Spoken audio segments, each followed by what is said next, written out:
Hello and welcome to this tutorial on how to use the Excel Personal Budget Tracker. My name is Ray and I'll be guiding you through all of the steps to make sure that you can get the most out of this productivity tool. Let's first take a look at what you actually get when you download this product from the Etsy shop. When you first download the tracker from the Etsy shop, it will download as an Excel template file identified by the extension XLTX.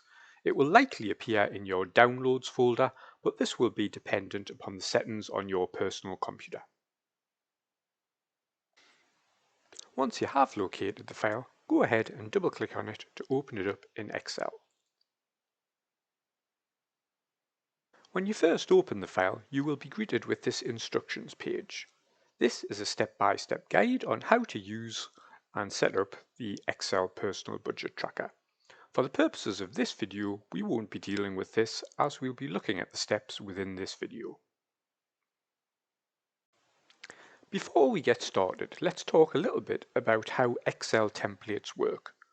So you may notice that at the top of the page where the file name is, it is superseded by a 1 number. So in this example, the file was called Demo Video and it's now called Demo Video 1. This is because Excel templates don't allow you to overwrite the original version, which is great because it means that even if you manage to mess up this version of the sheet, it means you'll always be able to go back to the original template and have it all working properly for you. Now that we understand how the template works, let's take an overview of each of the tabs in the workbook. As we've seen, the first sheet is the instructions sheet. The next sheet, if we click along here, is the settings sheet. Here we'll set up our primary settings of the workbook, and we look at that in a bit more detail later. The next sheet is the forecast sheet. This is where we will plan our budget, expenses and savings for now and over the forthcoming years. The next sheet is the actuals sheet. This is where we will track our actual spend, actual income and actual savings and get live update on how our balance is doing. The final sheet is the dashboard sheet.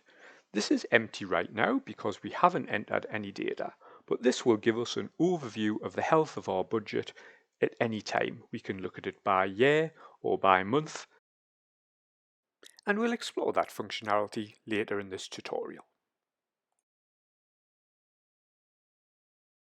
So let's go ahead now and set up our workbook for first use. Click on the Settings tab. The first thing that we're going to populate is the name of our worksheet. And we'll just click in the white box here and give yourself a name for your tracker. Let's call it My Personal Tracker.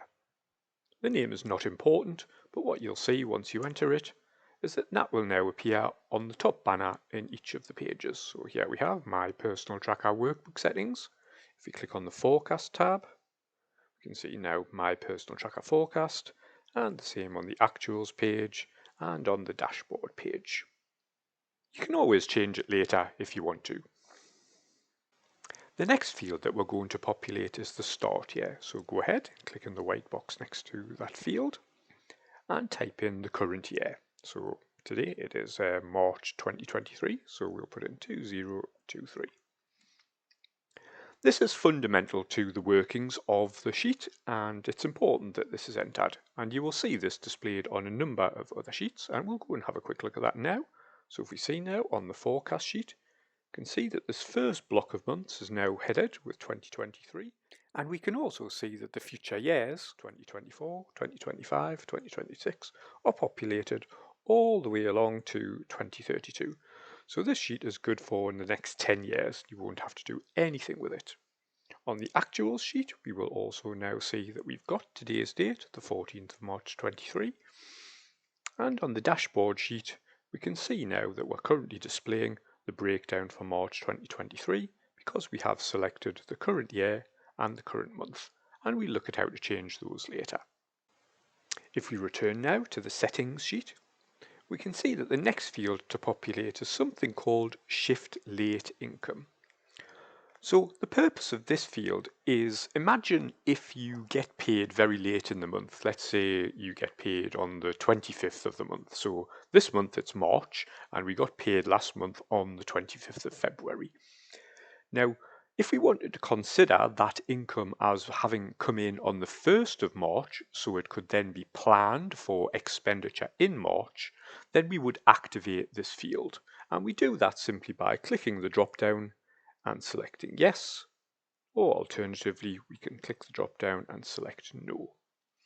If we do have it active, so yes selected here, we need to enter a starting on day X of the month. So in the example I gave, so if you got paid on the 25th of February, you would want to enter in 25 here. And this would mean that any income coming in on or after the 25th of the month would be pushed forward and be considered to be income on the 1st of the next month. So this is a cool feature because it means that you can actually plan your budgeting when you've got the money available, as opposed to you appearing to be without money for the entire month until you got paid at the end of the month. It is optional though, but note if you do turn it from yes back to no again, yep, you can see now that the starting on day X of month field is grayed out because it's no longer active. So let's leave it as no now, and we'll actually have a look and see how this functionality affects our sheet later in this tutorial. The final field to complete on the settings sheet is this savings rate as percent of income. Again, this is a drop-down selection, and you can choose to have percent allocated to savings or percent not allocated to expenses. For now, we're going to choose percent allocated to savings. Note once again, we can change this at any time in the future. And the only functionality it affects is on the dashboard. So let's look here. So this purple box here, select period savings rate. You are saving X of your income. The number that will appear here once we have data will change slightly depending on this field that we've selected in the settings, and it's down to personal preference really. But for now, let's leave it as percent allocated to savings. Click on the Forecast tab at the bottom of the page to access the forecast sheet. Now before we go ahead and enter any data in this sheet, let's talk a little bit about how it's set up and the mechanics of it, and something we call zero-based budget planning. So the purpose of the forecast tracker is to ensure that we have clear visibility on a month-by-month basis of what we plan to have as income, what we plan to spend, and what we plan to save. We mentioned at the beginning that this is a zero-based budgeting methodology, and what that means is that we will account for every penny, cent, dollar, pound, whatever currency you use, will be accounted for either as an expense or as a saving. And the sheet will give us feedback on how well we're meeting that goal. So let's go ahead and put some numbers and categories in so we can see how this happens for us. So we can see on our forecast tracker at the top here in the 2023 section, each month is greyed out and has a small tick against it. This indicates that no data has been entered for any of the months and that data is required. So if we go along here to the green section, we can see that we have pre-labeled here income category 1. So let's go ahead and enter in an income category. So I think for most people, their primary income will be their salary or their wages. Now it's important that you put this in as a net figure. So let's call it wages net. And we press enter. And we see there now that we have a category called wages net. Now before we go any further, I just want to very quickly show you how this is now represented on the dashboard. So we can see now for current year and current month within the year and period. In the breakdown for March 2023, which is the current month, we can see there now wages net has appeared. There are no numbers against it because we haven't entered any in, but this will continue to update live as we enter more data. So let's go back to the forecast sheet and put some more stuff in.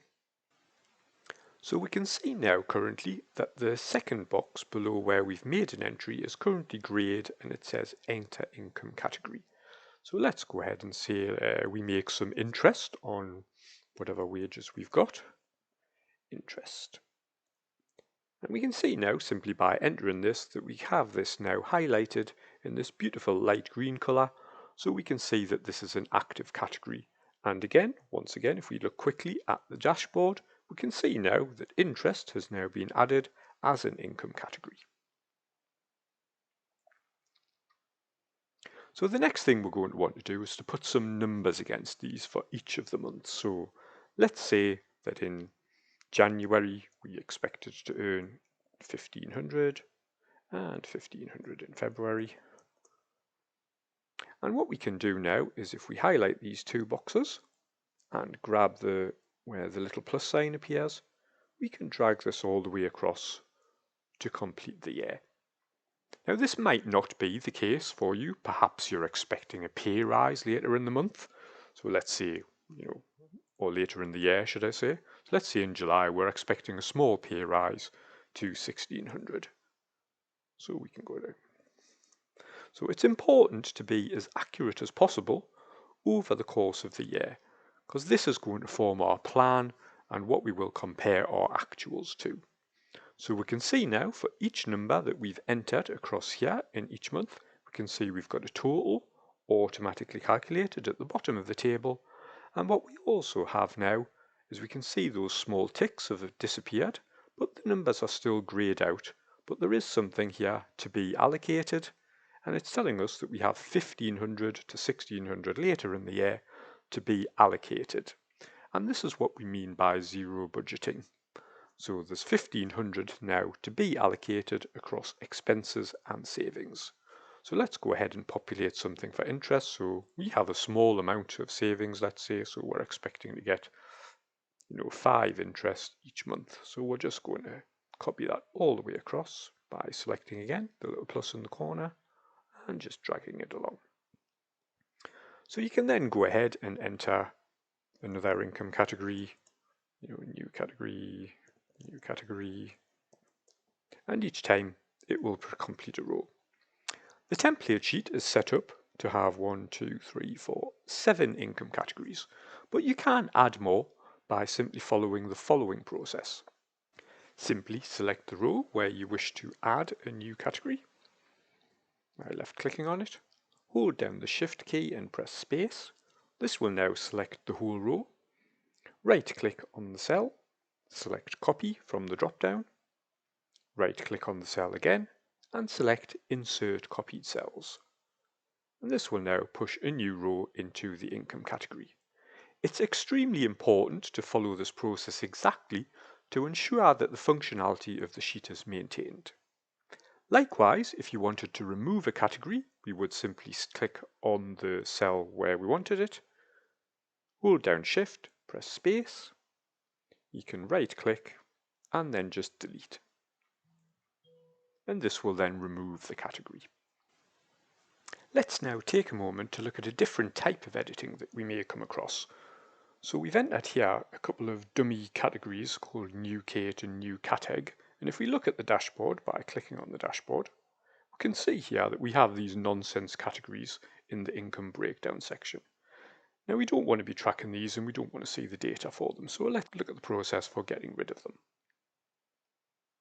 So going back to the forecast sheet, you can see here, we can simply just click on them and delete the text, and the same for the new cat. But even when we've deleted the text, if we now go back to the dashboard, we can see we've got 2 zeros here where they were. And this is because the table on the forecast sheet is still, as we can see, highlighted with these green rows, which means that it's tracking data from those 2 cells. Now to fix that, we need to move the mouse over this small icon here on the bottom cell, which looks like a backwards L. And when we see the diagonal arrow, we hold down the left mouse button and we drag the table back up to just the level that we want to track the data from. And now when we let go, we can see now on the dashboard that it is dynamically updated to just track the categories that we want to. Click back on the forecast sheet, And we can do that for the expenses table and the savings table alike. Note now that it's blank here, but you could just enter back the grey text saying enter income category, or you can just leave it blank. But it's there ready to enter a new category. So we can enter new category. And we can see there that it will now put the green line back in and once again track it on the dashboard. But let's get rid of it again because we don't want it for now.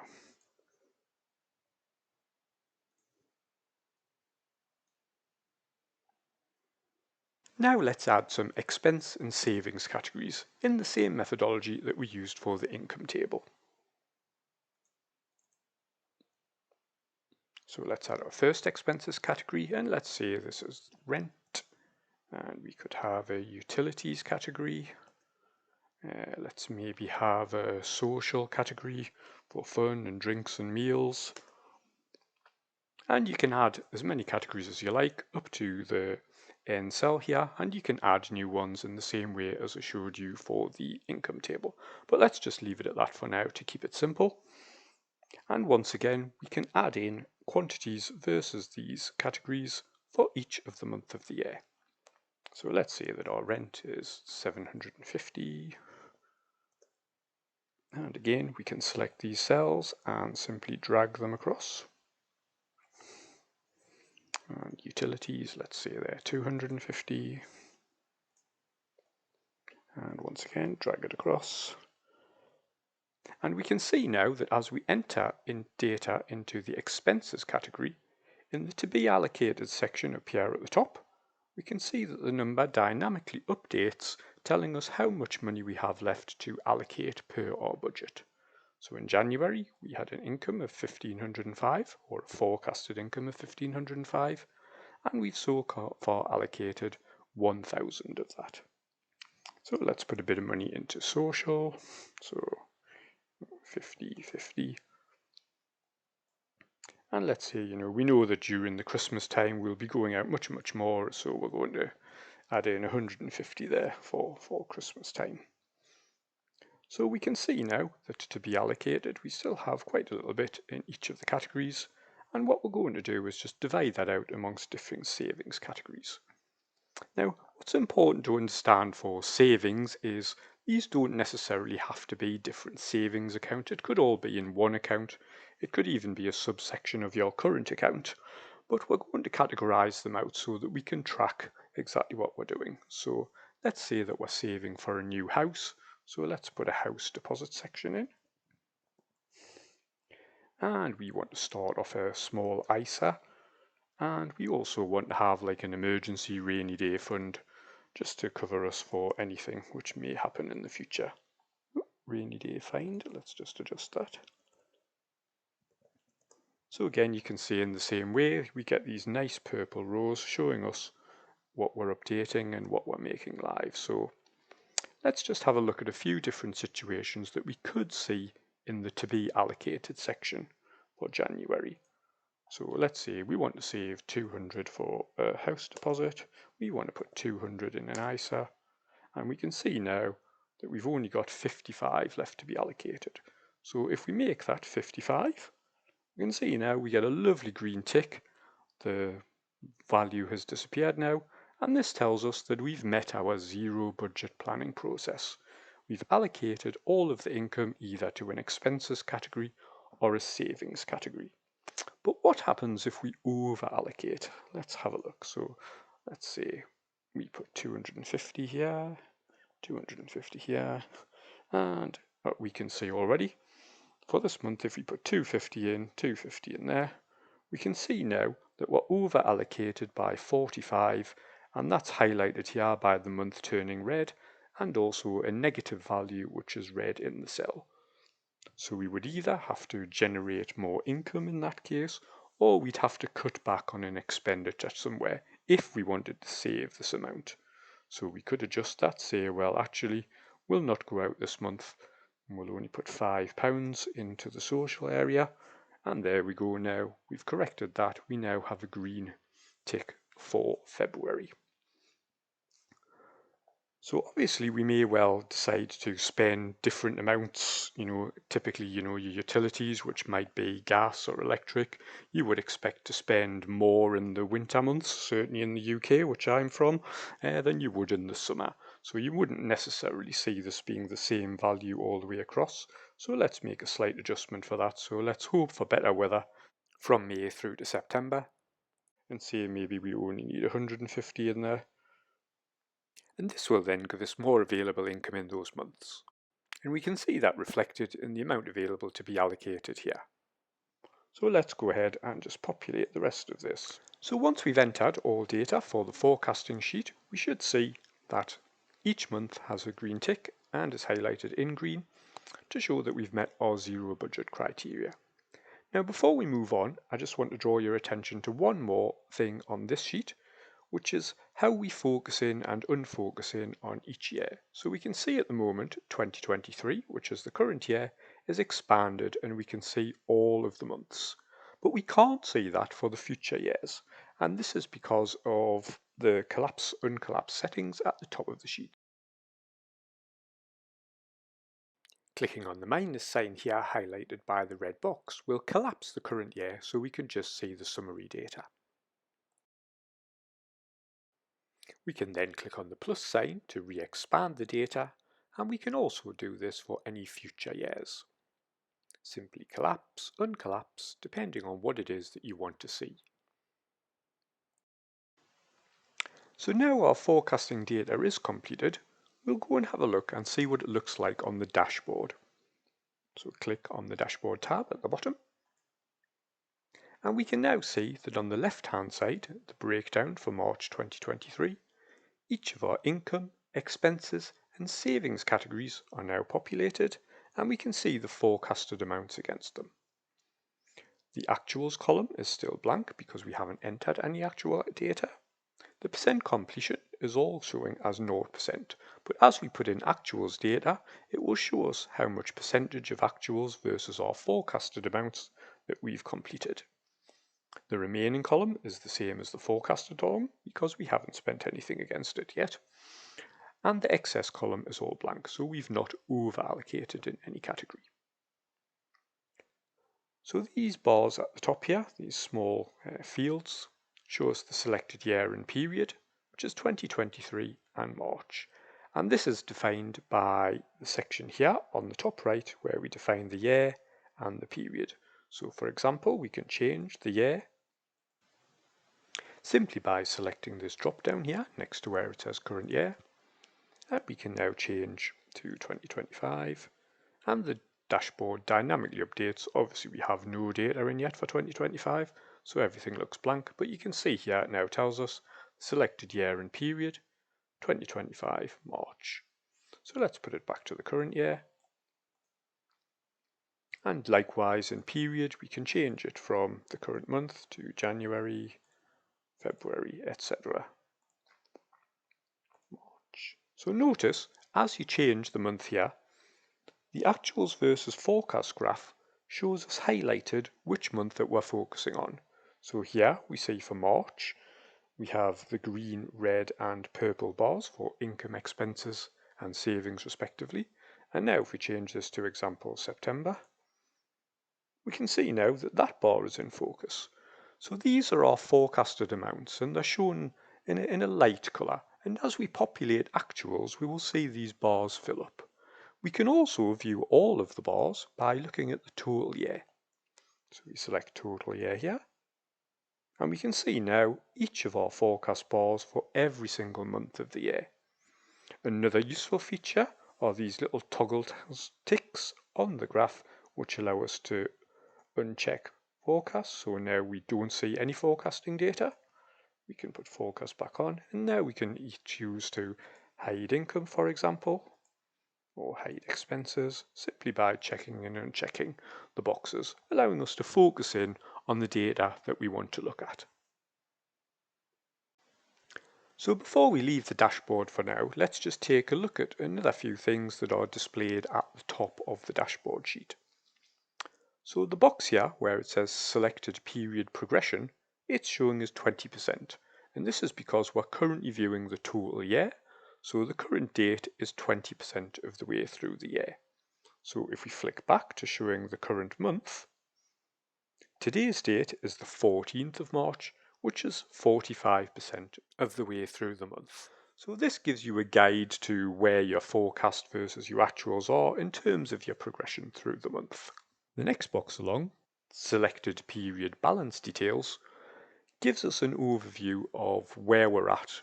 Now we can't see anything here right now because we haven't entered any actuals data. And the same is true of the purple box here where we've got the selected period savings rate.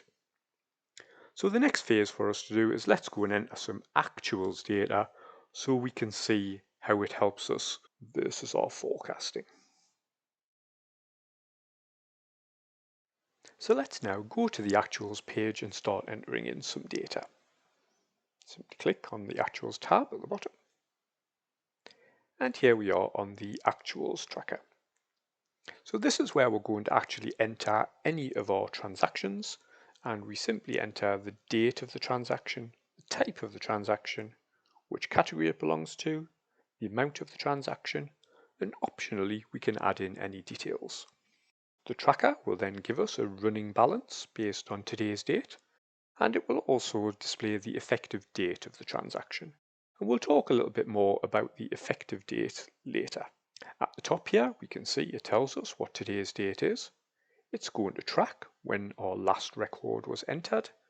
It'll tell us how many records we've entered in total, including a subset of how many are this year, and it'll give us a summary of our balance details based on whether we still have money left to allocate or if we've over allocated. Now today's date is the 14th of March 23, but we're going to start by entering some data here for February so that I can show you that functionality about shifting the start date of the income. So let's go ahead and do that. Let's imagine that we got paid on the previous month, the 25th of February 23.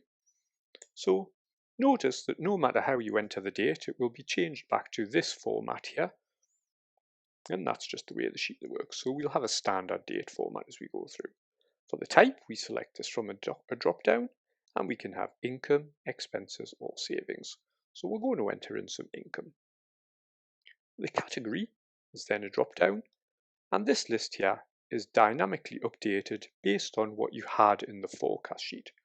So just to show you that, if we flick back to the forecast sheet and we add in a new category here in the income section, we can then see on the actual sheet now, when we click on the down arrow to select, you can see there that this new category is now available. So let's imagine that we used that new category, but then we took it away for some reason. So if we went back to the forecast sheet and deleted it here, and then we'll just update our box here. So what we'll now see on the actual sheet is we can see now that this new category is red, and that's telling us that this is no longer a part of income. So you just have to be careful when you're deleting rows or changing categories to make sure that you keep stuff up to date and accurate. So we can simply fix this by going back to the drop down, and we can see actually we only have these two categories to pick from now. So we're going to put in some wages. And let's say our wages for the month of February, I can't remember how much we said it was in the forecast, so I'm just going to quickly have a look. So it was 1500. So let's say we had a standard month in February and we received 1500 in our wages. You can see here it's a positive gain amount, so it's highlighted in green and shown on the left hand side of the cell. We can put some details in about it, but it's quite self-explanatory what wages are, so we don't have to really put that in there. We can see now our running balance has been updated to 1500, and that is effective of the 25th of February 23. So obviously today's date is the 14th of March, so now it shows us our last record details was entered on the 25th of February, and that was 17 days ago. We have one record, one this year, and our balance details say we currently have 1500 and we currently have available funds. So let's start going into March now. So 1st of March 23. And let's enter in some expenses. So we select expenses. Let's see, our rent comes out on the 1st of the month. I think we said our rent was 750. So we can see now that a rent, which is a deduction, an expense, appears on the right-hand side of the cell, distinguishing it from the positive addition of an income. Again, you could optionally enter some details, and we can see now that our balance has been reduced to 750 because we've taken away the rent, and that's as of the 1st of March 23. And displays at the top here, our balance details 750, and the other fields update. So I'm going to go in now and put a bit more data in, and we'll check back when we've got a bit more to look at. Okay, so now we've got a few entries in the actuals table, and it appears that we've reached the bottom. But this is okay, we can simply add new entries by typing here in the next cell. So we can put another entry in here, and it will now create a new row for it. Also, you don't have to use the drop downs to select things, you can actually just type in what it is, and because we've already typed it, the auto kind of complete will actually already tell us what's there. Or you can just continue to use the drop downs. Okay, you can see here I've entered a couple of details for some of the expenses that we had, and this is useful to give you extra information about why you might have spent money in a particular area or why something was different from your forecast. You can see now our running balance is £155, and you can see here it's 155 in the top, which means that we've still got available funds to allocate. And you would just go on completing this for each month within the year. So now we've populated some numbers versus each of the types and each of the categories within our actuals table. So let's go have a look at the dashboard and see what that looks like.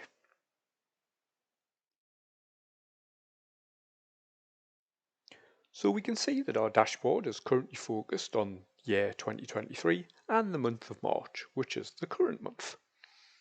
And we can see that for our income, we have the breakdown of wages and net. We'd forecasted 1,505, and actual have nothing because we didn't enter our income yet for March because we don't get paid until later in the month.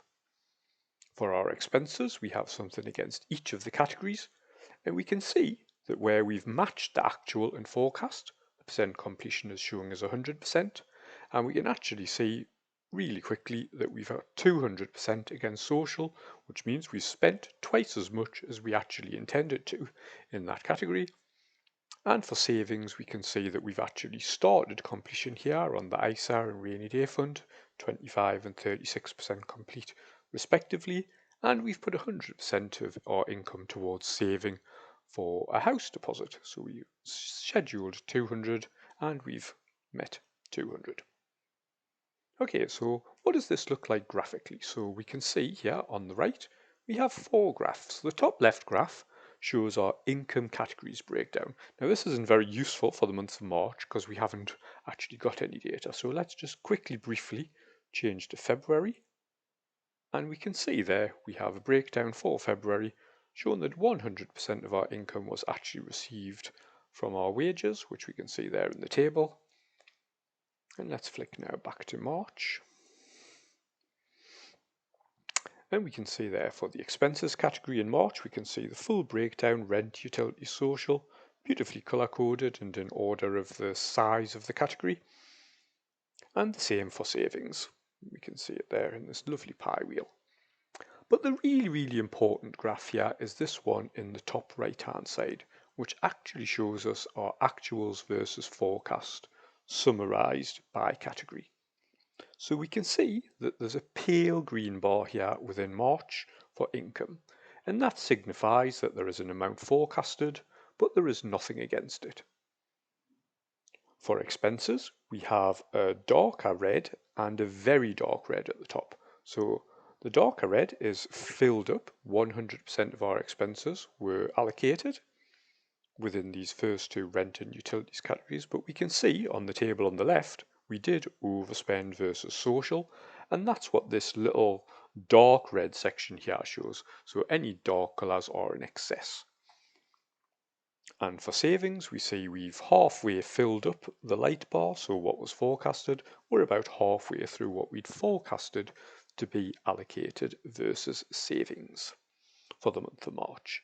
Now, if we wanted to change and view what was in a different month, so for example, we did put some data in for February, we would flick back to it and we can see there now the focus bars are there for February, and we see that in February we've got income focused there and we've fulfilled the entire bar pretty much. There's actually a very small amount which is not filled in. You probably can't see, but it's a very light colour at the top which represents this £5 here of interest which hasn't been allocated. And we see for expenses and savings, they're in the lighter colour because there are forecasted quantities, but there is no actual allocation versus them. And in this way, we can see very quickly at a glance what our current budgeting situation is. And we can also see at a glance at the top here, it tells us our selected period balance details. It's minus 1,370. So we're currently in the red for this month. And that's because we haven't entered income in yet.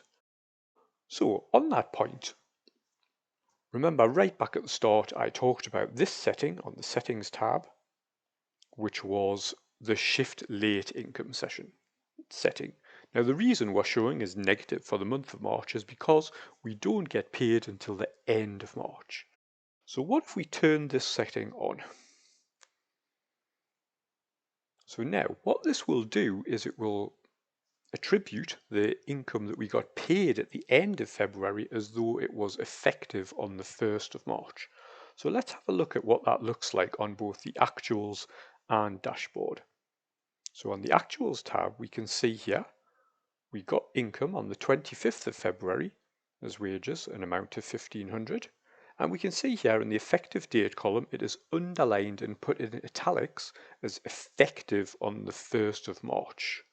And we see on the dashboard now, for the period of March, that 1,500 now appears as actual income for March.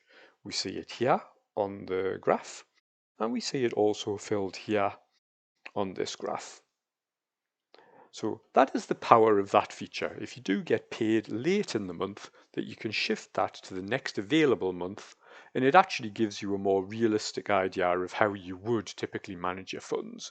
You would base it on income that you had received, and then you would allocate.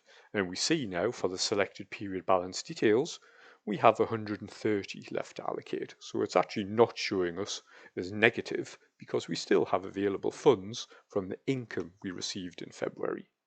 Conversely, if we just flick it back again, just so you can see and remember, we put this back to no, and now on the dashboard, we see our income for this period has gone, and it's showing us that we're actually in a negative situation because we've allocated expense before we've received our income. And that about wraps up all of the features of this workbook. I hope you found this tutorial useful and enjoy using the product. If you did happen to just stumble across this page via another means, be sure to visit my Etsy shop at Raise Digital Studio, the link now appearing on the screen, and go purchase the product if you're interested in it. Also, be sure to check out any of my other tutorials on this channel. And that's everything for this video. Be sure to leave any comments in the description below, and if you did like this video, hit that like button and subscribe to the channel for future content.